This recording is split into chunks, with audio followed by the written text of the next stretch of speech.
Hey everybody, how's it going? Hope you're having a lovely day. Today, I would like to introduce you to my friend here, Ricky. He came up with a solution for Echelon bikes so that you could use third-party applications with them. He is a software engineer and he's very experienced, and he clearly took interest in this because I think the day that I announced this, you already said, I have a solution for it. So something tells me that you had this cooking for a while prior to that video that I did. Yeah, I was working on this for maybe a day or two before you announced the bounty. I was about halfway through, ran into a few little roadblocks, so I took a break, just went back to like the day-to-day grind. And then you announced the bounty, and I was like, well, maybe now I should go and finish this. That'd be kind of cool. So I think it was that night I stayed up and I think I emailed you around 10:30, 11, something like that. As soon as I got it and said, I've got something working. I'll follow up very shortly with more details. So I polished it up and then shot you another email. And yeah, that's how that was happened so fast. Yeah, so for those of you who are not aware, we released a bounty at Fulu Foundation for anybody who could come up with a solution that allows people to use third-party applications with Echelon exercise bikes. They used to be able to work with third-party applications. They sent out a firmware update, and after that firmware update went out, you were not able to use third-party applications anymore. And also, one of the interesting things that I noticed is that there were advertisements that would show up for their exercise programs on the bike. Imagine that. So now can you give me a little bit of an idea of what your knowledge level was of the legality of what you did prior to us going over everything? I thought that it'd be fun to break it just as a technical challenge and that it would be okay if I release this for free. Um, my app that was already on the store was a paid app, so my plan was to just make it free and then release this fix, and that would be that. I didn't know that even doing something like that would be illegal. There are plenty of open source projects showing you how to connect to Echelon. There's a few Arduino projects, some Raspberry Pi. QZ is a popular third-party app. I think it's written in C. That's open source. So I just thought it'd be just like another one of those, but apparently not. And I'm glad that you and the team, kind of explained to me the limitations there. I mean, you're more involved with the other peers in the software development community than I am. If you were to tell 15 or 20 of your peers and people that you work with that what you created here breaks a law, and that if you were to speak to somebody at the cyber law clinic at Harvard Law School, that they would tell you that you've broken a federal law, how many of them do you think would be like, oh, yeah, I know that? Or what? Like, what do you think is the impression of? The vast majority would be confused. You might have one, maybe two people say, yeah, I could guess that, but those would be my cynical friends. Were you making this app originally after the firmware update came out? Were you making this alongside the other applications that existed? I was making this alongside the other applications that existed. So I got the bike in December and wasn't thrilled with the Echelon app. I tried QZ and it just didn't fit towards me. And I have a preference to create my own apps anyway. So I thought it'd just be a fun project. So I finished the app in its 1.0 version week or two after I got the bike, I want to say. Did you think when you were talking about the legality of it that there was going to be a difference whether or not you were making it available for free versus selling it? Or did you think maybe it's illegal if I sell this application but not if I make it for free? Or did you? Yes, I just thought that could be a gray area. I know that, companies can come at you a little harder if they think that you're selling something that they have a right to. But if you put it up for free, then, maybe they look the other way or they don't care. So it wasn't a definitive, like, yes, I know that this is against the law. It was more of just a hunch. Um, and this is all just a fun side project, right? Like I said, it's paid on the store. And that's because it just reduces support. Like nobody's trying to get rich off of this app. I think maybe I've made $25 in the last month or something, right? I just do all this for fun. Yeah, and I think that's the thing that gets me is I remember when I had a quick conversation with Steve Wozniak, and he was talking about the people that just had fun just messing with stuff in their garage, and that's how you get into engineering.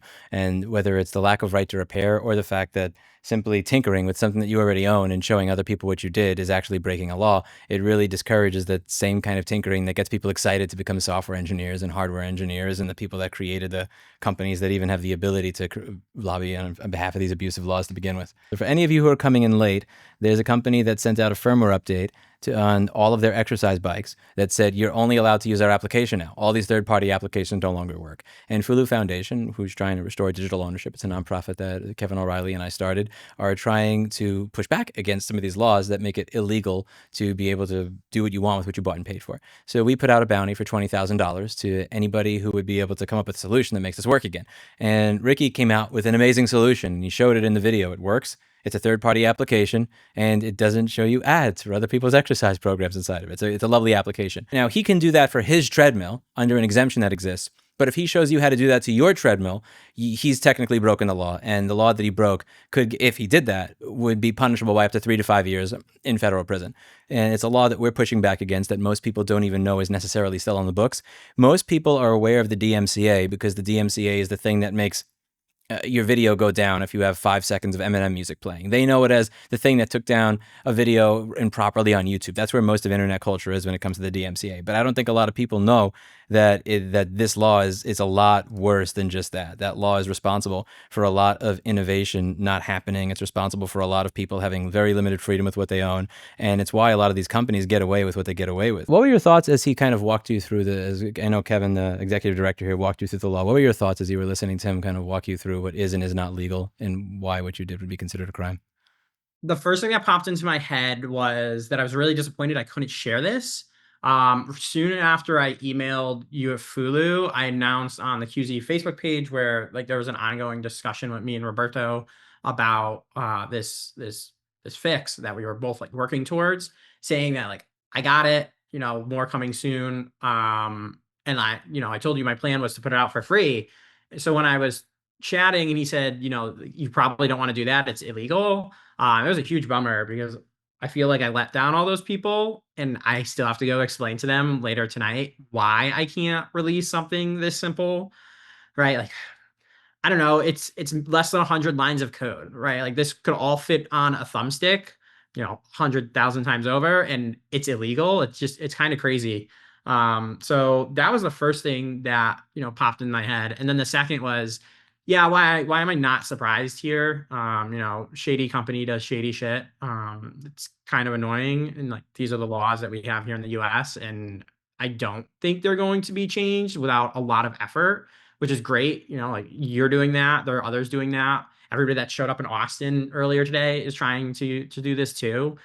So we just need a lot of voices to change these very simple rules. Because if you sat down and talked to anybody across any political aisle, I'm sure that they would say that, oh yeah, like this isn't how this law was intended when written. It should be updated. There's just not the will to actually go and do it. So here's a question for you, because you'll see this in a lot of forums, at least with Home Assistant. I saw it with Home Assistant for the people that made the Haier plugin and the Mazda plugin, where people will say, I don't think that's the law. And let's say that is the law. That law is bullshit. Why you should go fight it. Go defend yourself. Go change it. And one of the things that I'll have to tell people is that there's not much of a, there's not much of an incentive structure for somebody like, okay, I'm going to, if I win, I produce something for free and other people get to use their biking app. If I win, other people benefit. If I lose hundreds of thousands of dollars and go to prison. And like, I understand where it comes from, where like you should fight, it's kind of like when people tell me you should sue or you should sue that company that did that. And I don't think they realize that, like, if you've been a business and been involved in a lawsuit, that lawyers make a lot of money and you wind up getting screwed after wasting lots of your time. And even if you actually do win tens of thousands of dollars, you've likely spent that in legal fees. And even if you don't pay legal fees, you've spent a good portion of your time, which is something that you never get back. So can you explain to me what your thought process would be if somebody just went up to you and said, Ricky, I don't know if that's the law. I don't believe you. But even if that is the law, like, you have to just release it, just deal with it. Like, we'll help you if something happens. Like, what is your thought process there when you read comments like that from people saying, just make it available? Like, I don't believe that this is illegal and you should fight it just to set a precedent. I always get to see the keyboard warrior side of it, which is, why don't you risk hundreds of thousands of dollars, years of your life, time, and potentially going to prison over that? But like, can you explain to me what it feels like as a developer, like your side of it? Yeah, I do this for fun. I have a 9 to 5 job that I go to, right? Like a lot of this is done at night. I love my fiance. I love our dog. I don't feel like going to prison for 3 to 5 years. Like that's kind of it, right? Like my time's better spent doing something else, anything else. I have, I think, like 8 other active projects I'm working on, some software, some hardware. I'll just go do those instead. It's okay. I think I've demonstrated that this is possible. I will tell anybody with technical expertise. I don't think it's terribly difficult. I think there's enough information out there to figure it out yourself if you really want to go do it. Right? Like I encourage you to figure it out, and take on that challenge yourself. But like, this is where my journey ends. Yeah, and I think another the other part of it that bothers me is it's just kind of the accepting the premise of assholes to begin with, which is like I don't want to have to ask people like you or the person who created the Mazda or Haier home assistant integration for their air conditioners or cars. I don't want to have to ask you to fight this to begin with, right? That's like you shouldn't have to do that. You should not, like, there should be zero ambiguity. We should live in a world, in my opinion, where if you were to ask a lawyer, could I potentially end up in 3 to 5 years in prison because I did this because like I helped somebody fix their Xbox, or I made a tool available that helps you fix your Xbox, or because I made a tool available that lets you get access to your exercise bike or your thermostat, the proper response would then for them to be to spit their coffee in your face. And like the fact that we don't live in that world is the problem to me. It's like I don't want to accept the premise of it. And if somebody chose to release something like this and they did get in trouble and there was that judicial challenge, I would be interested in stepping in if that were the case. But like I don't, the idea of throwing people out and saying you must do this, there should be the fact that you even would have to create a challenge in court, or the fact that we would even have to defend somebody in court over that and then not know what the outcome will be is just unconscionable to me. It shouldn't be something that you have to think about as a developer. My temperament personally is such that I don't know, when Apple said that I had schematics up that I wasn't supposed to have up on, and they asked me to take them down, I just like poking at things, and I have a different temperament than other people that have probably more stable lives than me. But I completely respect developers that say I don't want to do this, because I kept coming up in the Mazda and the Home Assistant Haier videos of they should fight this, they should do this, they should do that. And it was a lot of people telling other people what they should do with their time and their money. Yeah, and my expertise is in software development, right? Like I don't even know where to begin that fight. I'd have to go get help and external resources.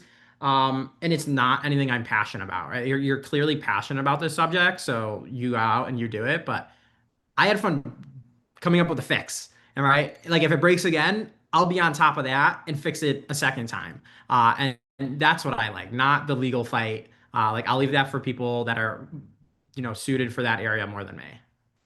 Yeah, I don't blame you. I would not want to. I wouldn't want to deal with that if I was a plain software developer either. Let's see. Could we get a link to your app store, or at least the name of it, or your app, where we can find your apps in the store? Yeah, so everything's actually linked on my website. I should have said this earlier. It's just rspoon3.com, like rspoon, the number 3.com, and everything is there. Actually, I added some accolade, a section for the bounty last night. So that's up there. All of my little side projects, social links are at the bottom. So you can find everything there. It's That's probably the awesome. I'm easiest. going to make sure that's in chat so that people can see. So no one is allowed to learn how to fix it except him. I am disappointed. Well, the way the DMCA works is technically he's not even actually allowed to create the fix for himself. Every single year, people have to go to the Copyright Office in the Library of Congress, and they have to spend 2 to 5 hours begging in a hearing for the ability to fix what they bought and paid for. And then after you're done begging and arguing with industry lobbyists across all different industries saying that you shouldn't be able to do that, that you get an exemption that allows Ricky to fix it for himself. So Ricky can fix his own exercise bike or treadmill. But if he shows you how to do it, he's then trafficking the solution. And then by trafficking the solution, that's where you run into trouble. So now, obviously, I don't think that there are bands of police knocking on doors in everybody's house to say, "Did you fix your treadmill?" Like that, that's not a thing. So even though it's illegal, I don't think, something tells me if you made that app, you're not afraid of what's going to happen. But it's the spreading it that technically he's not allowed to do. And if he did do that, that is breaking the law. And one of the things that you'll hear a lot of opposition lobbyists say is that every time I talk about these issues, this is a solution in search of a problem that does not exist. So if I can show, here are 5 or 10 or 15 devices that are installed in 30 million houses across America that are bricked, that would not have to, that are bricked because of this stupid fucking law, then who are you saying this is not a problem to? And like, I would like to grow this base of items. Now, if Ricky wanted to release this and he wanted to break the law, like, I'm not telling you what to do. I am simply not to win the bounty. I'm not saying nobody at Fulu is saying you must release this. We're also not saying you don't. We refuse to allow you to release it. Like, you're a free man and you can do what you want. So if somebody wanted to, but we're not going to put people in that position. And then that also puts us in the awkward position that I discussed in the bounty video 2 weeks ago of, hey, this thing is illegal. We would like to pay you to do something illegal, which is obviously a sticky area for all of us. Why can't he share the solution for people to fix it themselves, but it's okay to have it at all? Because of Section 1201 of the Digital Millennium Copyright Act. So that would be called trafficking. And if he traffics the solution, that is illegal. So it's essentially, it's kind of like saying it is legal for me to come up with a cure for cancer, but I simply cannot show you how to cure cancer. And the idea is, well, if you're only fixing it for yourself, it's okay. But if you help other people fix it, that's weird. And here's another one of the interesting arguments that you'll hear. They'll say, look, so few people are using this that we should just get rid of this exemption entirely. Who even uses this exemption? But it's kind of like the cancer example. If I figured out a cure for cancer and I was allowed to do that, but I can't share it with you. And then they said, look, we told people they're allowed to cure cancer and like only one person in the entire country has done it. It's like, yeah, because how many people know how to do that? So when you hear the opposition speak, or I shouldn't say the opposition, the people in favor of this horrible law speak, they'll say that, well, there's not a lot of legitimate uses. Nobody's using this exemption that they argued for hours anyway, so why does it matter? And it's because it's a ridiculous exemption to have to begin with. He should be able to share that solution with you. If he shared his solution, then maybe 10,000 or 15,000 or 100,000 people would be using it tomorrow. But most of you watching likely don't know how to program your treadmill. It's a very specialized skill, the same way that curing cancer or working on cancer research or anything like that is a specialized skill. Yeah, and I want to say, like, my problem with that is just because a lot of people may or may not use some type of solution doesn't mean we shouldn't fix the problem, right? Like, it's still an issue. It's still a law that's bad. Why can't we just fix it quick and then move on, and we don't have to waste oxygen on this anymore? Why can't he? Oh, yeah, even though it's free. Yeah, somebody said even though it's free. Yes, whether he charges $1 million, whether you become a billionaire from this or you decide to put all of your life, you quit your job to work on this free application that nobody ever pays you, it's the exact same crime. It doesn't matter whether or not you're getting rich off of it or not. That actually doesn't have anything to do with it, which is, it's very illogical. It's about limiting what people are able to do with what they own. I know you can't talk about the solution in detail, but I'm wondering if you could talk about the skills you needed to develop the fix.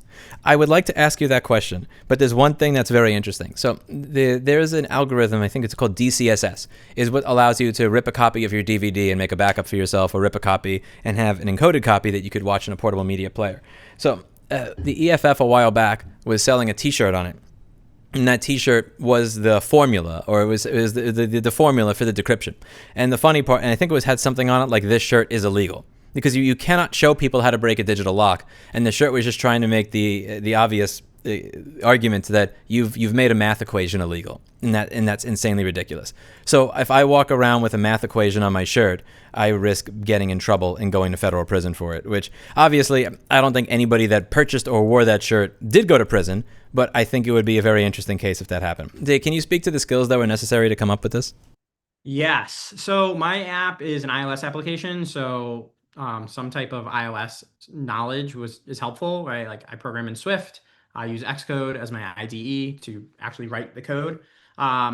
So that's just kind of like the baseline requirements, and then the more specialized skills that I needed to have, and then some of these learn, were packet sniffing. That way I can inspect the official Echelon Bluetooth signals coming from their app, kind of mimic some of those, and then based on what those were doing, kind of reverse engineer the algorithm needed to unlock the bike, and then also needed to have knowledge of networking. So that way I can snoop on the networking logs that the official Echelon app is using and sending to their servers. That way I can figure out what I need to do in the same realm, and kind of like create myself a checklist of, this is what they're doing. I need to take this step next, followed by this one, and then do this. So that's about it. Other than that, it's really just like patience and then trial and error. I don't think it's super hard to get the skills required to do this. I think just with that alone, like, if somebody wanted to stay up late at night and like chat with ChatGPT or Claude or something, they could probably come up with the solution on their own to some degree. I wonder if somebody's actually tried that. If somebody tried to come up with a solution and asked ChatGPT for it, and ChatGPT spit it out, would OpenAI be liable under the DMCA for helping somebody do that, or for trafficking a Well, I solution? mean, it's not theoretical because that's exactly what I did, right? Like part of my solution to speed it along was use these AI tools. They're really good at certain things, including looking at multiple Bluetooth packets and then finding similarities in them. That way I didn't have to do it myself, right? So if you want to drag OpenAI and Anthropic into this, like be my guest. Like we could have them on this call too. That's interesting. I really actually want to explore that now, because in that case, OpenAI is the one that trafficked a solution here. I mean, you facilitated it, but it technically gave you the answer, and that's a very interesting Part of one. the answer, yeah, yeah. It was definitely a helpful tool in all this. What if you call it a repair? Oh, yes, still doesn't matter. And see, that's what I'm trying to do here. Is I want to change the vocabulary that gets used here a little bit. So I don't want to use the language of the adversary. I don't want to say hack, break a digital lock, because like break into something, hack. It's that type of charged language where it kind of sound. You already have to explain yourself away as to why that you did something wrong. And I prefer to call it as undoing repair. You're fixing ransomware. You bought this bike with the ability to use it with those apps. They sent out an update, and that update that they sent out stopped you from being able to use what you bought and paid for. That's ransomware. Like if I download something onto my computer and what I downloaded stops making everything work, it's either ransomware or pipewire when I'm doing a YouTube live stream. But yeah, that's how I would define it. That's how I feel about it too. I've said it over and over again. Like I would probably feel very differently if I had purchased the bike and it already had this limitation on it, or that they advertise it up front because I know what I'm getting into. The fact that it didn't, and then they explicitly created this firmware update to stop people from having their own choice is really what bothered me and kind of set me off this and like to go down on this path. I'm happy that they did it that way, because it makes it less sympathetic for them. Because even if they had the restriction on the bike, I still think if you bought it, like, go for it. Use. I am tired of these people that will show you a 297-page contract and say, "Well, you agreed to it on page 294 that you would never use it with another." I mean, if you bought it, you owned it. If somebody says you're not allowed to do this thing after the sale, that I don't understand how that could be a valid contract.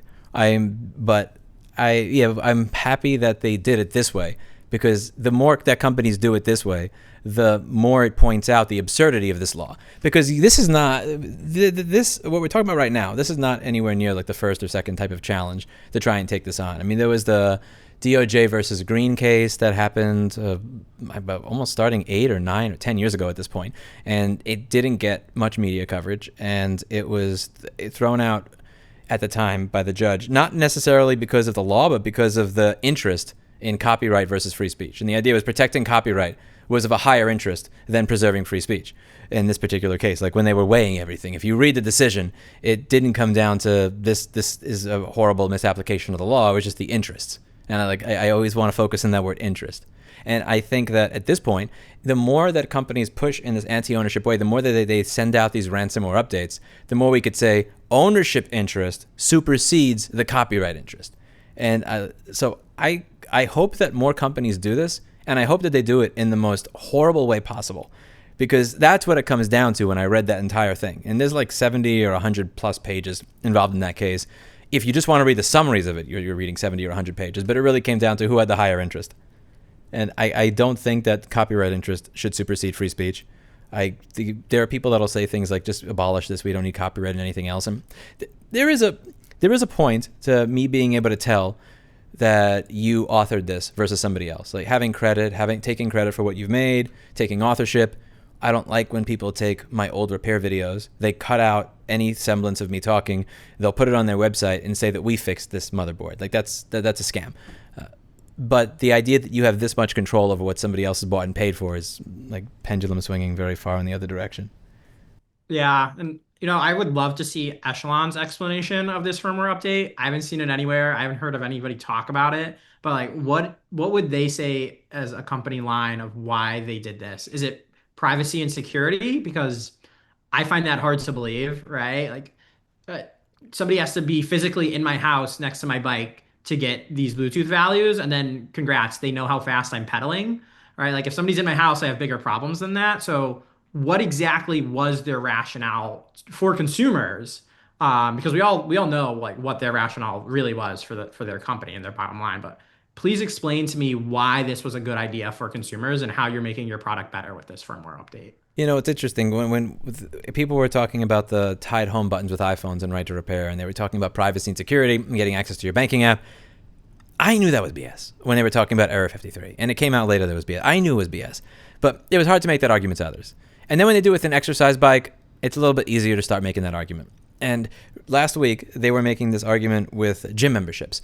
LA Fitness got sued by the FTC because they were not allowing people to cancel without jumping through all these hoops. They don't have a cancel button on their website. They have all these features in their app and on their website. You could sign up in 5 seconds. If you want to cancel, you have to find somebody at the gym that's never actually there. Then there's no you have to send in first class mail. And they were saying that was for the privacy and the security of the customer.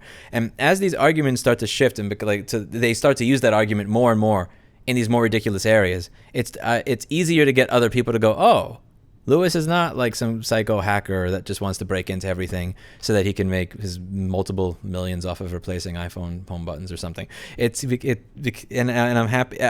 It would be great to hear companies like that speak out and give their reasoning. I like that the future home CEO is just, we bankrupted the old company, we started a new one, we need more money, like here. I like hearing the honest truth of it. But I wish that you would be able to. I wish I would be able to actually hear from them and get a real answer, but I don't think we ever will. Probably not. The app could damage the bike and be insecure. Blah blah blah. Maybe that. Yeah, I could see the app will damage an exercise bike that that a 200 or 400 pound person could stand up on and start pedaling and everything. Yeah, I'm sure. Yeah, the application could do a lot of damage to it. I would modify my own tools if I want. I think you should be able to. Guys, please share the solution anonymously with someone in a foreign country where fixing your own stuff is legal, and have them publish a fix. I'm not telling any of you what to do on your own time, but I don't think you should have to. And I'm sorry, I cut you off there. My apologies. Go. Oh, I was gonna say that did cross my mind, but seeing as I'm now the only person in the world that's come forward with a solution on this, and it's now at this point very public, I don't think it's going to be hard to backtrace who anonymously leaked that solution. Yeah, that would be. Yeah, that would be bad. Couldn't you make a prompt that lets the AI make the exact hack for you? Then the AI made it, not Ricky. I appreciate how creative you're all being here. I can answer that one too. No, and this is probably a bigger rant I have on AI is that AI is not magic. It's just another tool that we have. And as a developer, it's something I go towards like Stack Overflow or Googling for something or reading documentation. It's just another tool. It can do some amazing things, but it can't give me a full production ready solution for most cases. And that's exactly how I use it here. It helps speed along some of the more arduous processes, but you still need to have the technical knowledge to use it, even just to ask it the right questions. So no, AI is not going to make you an entire solution based on one prompt. What are some questions that you don't see people asking that you were thought people should ask, or what are some things you want to talk about that I haven't really prompted you for? I answered one question in the chat I saw quick that the map behind me is the Marauders map from Harry Potter. Just kind of like unrelated, but um, questions. I don't know. I've been thinking about them. I guess more just like what the plans are for the future. So I have a warning in the application telling people not to download the Echelon app and use it because it will force this firmware update on them. I put that out before I finished this solution just to kind of warn people. Um, and I'm still debating whether or not I want to move forward with like, developing the app for fun at all, because now there's going to be this split user base in the world that can use it and then those that can't. And it's going to get smaller and smaller every day because Echelon is going to put this firmware on newer bikes that people buy. So I'm not really sure what to do there, and I'd love people's opinions if they want more features. Like some of them in the app that the Echelon app doesn't have is it's legible. There are no ads in your face. There's an Apple Watch app, so you don't even need your phone. You can just connect your Apple Watch directly to the bike, and it'll give you the values. So I truly do think it's a much better application, and I do have more ideas for things I want to do with it. I just don't know if it's worth my time and if people will value that or not. Yes, okay. Well, what are the features that people want that are missing in the stock application? Huh. Um, I know my favorite is a watch complication, so I can just like quickly launch it and ride my bike, and then I don't have to like look for the app on my small little watch. I think there's a lot more statistical analysis I could do, trends, kind of a end of year summary. Like everybody loves the Spotify Wrap type of cards at the end of the year, something like that. I'm always thinking of things that I could do and I should do. Even just updating it for iOS 26, which is coming out in like 2 or 3 weeks. Like, is that worth my time at this point? I don't know. What would make something like that worth your time? Probably the amount of people I hear that would get value out of it, right? Like, I don't do any of my apps for money necessarily. It's not how I pay for my living. It's just a fun thing. So if I have people engaging with me on my socials, you typically Mastodon, and like they're advocates for it and they want it, like I just like helping people, so I'll probably put it out there in the world. Hmm.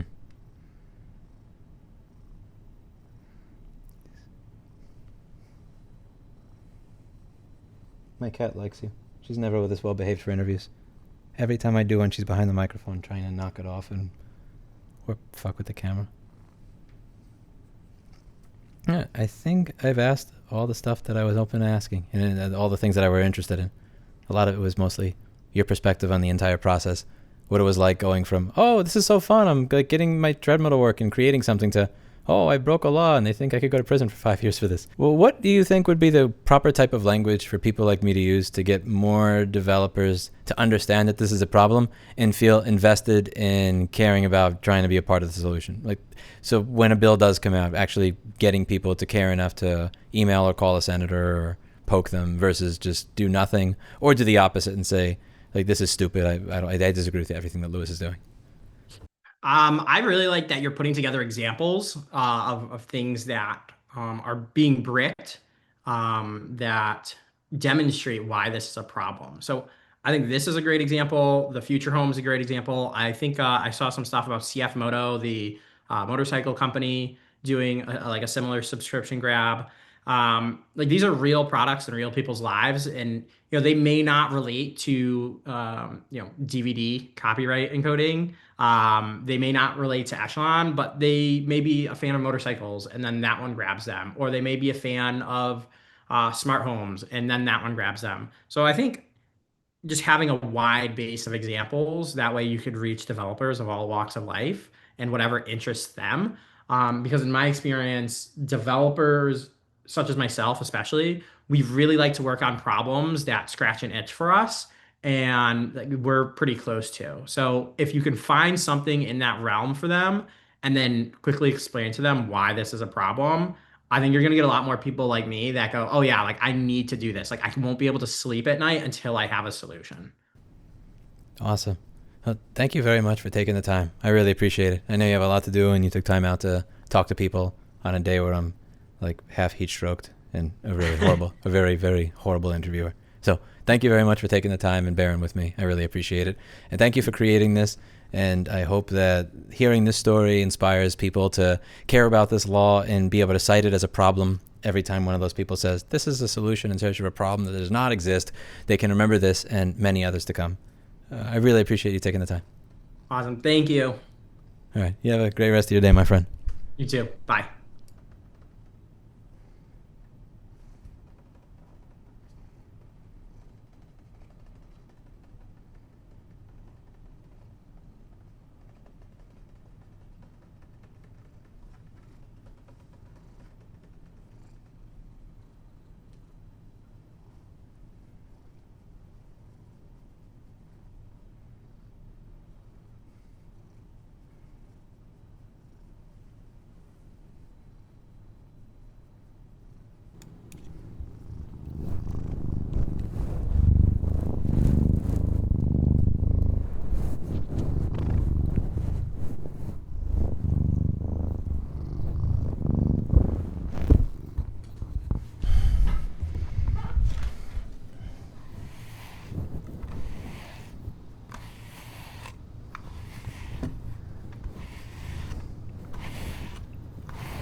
See you in the next one.